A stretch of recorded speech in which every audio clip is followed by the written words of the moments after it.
नमस्कार। तो आज बात करते हैं हमारे शरीर के एक ऐसे छिपे हुए ऑपरेटिंग सिस्टम की, हमारी स्ट्रेस रिस्पॉन्स प्रणाली की। ये एक ऐसी पुरानी कहानी है जो हजारों साल पहले शुरू हुई थी, लेकिन आज भी हमारे हर दिन को, हर पल को कंट्रोल करती है। जानते हैं, ये एक लाइन ना हमारी आज की जिंदगी के सबसे बड़े पैराडॉक्स को सामने लाती है। हमारा शरीर आज भी स्टोन एज के सॉफ्टवेयर पर चल रहा है। एक ऐसा प्रोग्राम जो हमें शेर या भालू जैसे खतरों से बचाने के लिए बना था। लेकिन अब खतरा शेर नहीं, बल्कि ऑफिस की डेडलाइन है। और मजे की बात यह है कि हमारा शरीर इस फर्क को समझता ही नहीं है। लेकिन सवाल ये है कि आखिर ऐसा होता क्यों है? क्यों एक मामूली सा ईमेल हमारे शरीर में वही खतरे का अलार्म बजा देता है जो कभी किसी खूंखार शिकारी के सामने बजता था? इस पूरी पहेली के सेंटर में एक छोटा सा लेकिन बहुत ही पावरफुल मॉलिक्यूल है, कॉर्टिसोल। चलिए इस मास्टर रेगुलेटर की कहानी को परत दर परत खोलते हैं। तो इसको समझने के लिए सबसे पहले तो ये समझना पड़ेगा कि आखिर ये तनाव है क्या भला। ये कोई बाहरी चीज नहीं है जैसा हम अक्सर सोच लेते हैं। इसका असली सोर्स तो कहीं और है, हमारे अंदर। देखिए, तनाव वो नहीं है जो आपके साथ होता है, बल्कि ये है कि आपका दिमाग उसे देखता कैसे है। जब हमारा दिमाग किसी भी चीज पर खतरे का लेबल लगा देता है, चाहे वो टूटी हुई हड्डी हो या बॉस का एक ताना, शरीर का अलार्म सिस्टम ऑन हो जाता है। दिमाग के लिए दोनों ही असली खतरे हैं। चलिए अब मिलते हैं इस कहानी के मेन हीरो, या कहूँ विलेन से, जिसका नाम है कॉर्टिसोल। इसे अक्सर एक विलेन की तरह देखा जाता है, लेकिन इसकी भूमिका कहीं ज्यादा पेचीदा है। ये दोस्त भी है और दुश्मन भी। सब कुछ बस टाइमिंग और डोज पर निर्भर करता है। इसे ऐसे सोचिए, जैसे ही दिमाग को खतरे का हल्का सा भी एहसास होता है, वो एक इमरजेंसी हॉटलाइन एक्टिवेट कर देता है, जिसे साइंटिस्ट HPA एक्सेस कहते हैं। दिमाग का कमांड सेंटर यानी हाइपोथैलेमस एक मैसेज भेजता है, जो रिले स्टेशन यानी पिट्यूटरी ग्लैंड से गुजरता है और आखिर में एड्रीनल ग्रंथियों को कॉर्टिसोल रिलीज करने का ऑर्डर देता है। और ये सब पलक झपकते ही हो जाता है। देखिए, कॉर्टिसोल हमेशा से बुरा नहीं था। असल में ये हमारा सर्वाइवल का सुपर पावर था।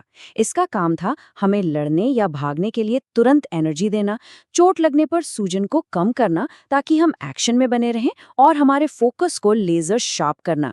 ये हमारा पुराना बॉडीगार्ड था जो हमें शॉर्ट टर्म खतरों से बचाने के लिए बना था। लेकिन कहानी में ट्विस्ट यहीं आता है। हर तनाव एक जैसा नहीं होता।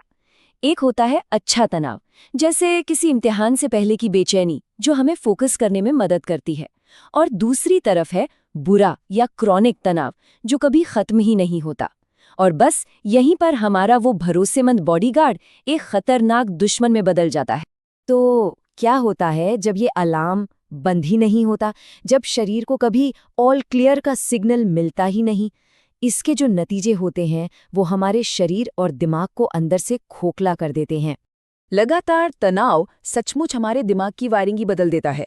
ये दिमाग के डर के बटन यानी एमिगडाला को और ज्यादा सेंसिटिव बना देता है, जबकि हमारे लॉजिक, प्लानिंग और याददाश्त वाले हिस्सों यानी प्रीफ्रंटल कॉर्टेक्स और हिप्पोकैम्पस को सुस्त कर देता है। सीधे शब्दों में कहें तो जब हम लगातार तनाव में रहते हैं तो हमारा डर और हमारी भावनाएं हम पर हावी होने लगती हैं, और हमारी सोच समझकर फैसले लेने की ताकत कमजोर पड़ जाती है। हम फिर सोच समझकर नहीं, बल्कि इमोशनली रिएक्ट करने लगते हैं। और इसका असर सिर्फ दिमाग तक नहीं रहता, पूरा का पूरा शरीर जैसे इमरजेंसी मोड में चला जाता है। याददाश्त कमजोर होने लगती है, हम बार बार बीमार पड़ने लगते हैं, पाचन बिगड़ जाता है और रातों की नींद हराम हो जाती है, क्योंकि कॉर्टिसोल का लेवल नीचे ही नहीं आता। और तो और शरीर पेट के आसपास चर्बी जमा करने लगता है, भविष्य के खतरे के लिए एनर्जी बचाने के लिए। अब ये सब सुनने में काफी डरावना लग सकता है, लेकिन अच्छी खबर ये है कि हम लाचार नहीं हैं। हम इस पुराने अलार्म सिस्टम का कंट्रोल वापस अपने हाथों में ले सकते हैं। आइए देखते हैं कैसे। सबसे पहले तो कुछ आम गलतफहमियों को दूर करते हैं। कॉर्टिसोल हमेशा बुरा नहीं होता। सुबह हमें बिस्तर से उठाने के लिए इसी की ही जरूरत पड़ती है। और हमारा लक्ष्य तनाव को खत्म करना नहीं है, क्योंकि वो तो नामुमकिन है। लक्ष्य है इसे मैनेज करना सीखना। तो इस पुराने अलार्म सिस्टम का यूजर मैनुअल क्या है? कंट्रोल वापस कैसे लें? खैर, इसके 4 जरूरी स्टेप्स हैं। पहला, अवेयरनेस, अपने ट्रिगर्स को पहचानिए।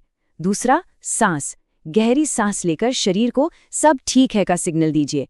तीसरा, एक्टिविटी। उस जमा हुई स्ट्रेस एनर्जी को कसरत के जरिए बाहर निकालिए। और आखिर में सबसे पावरफुल टूल, रीफ्रेमिंग। अपने दिमाग में खतरे की परिभाषा को ही बदल दीजिए।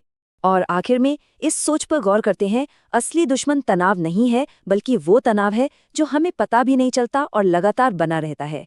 इसलिए अपने शरीर और दिमाग पर कंट्रोल पाने का पहला और सबसे जरूरी कदम है ध्यान देना।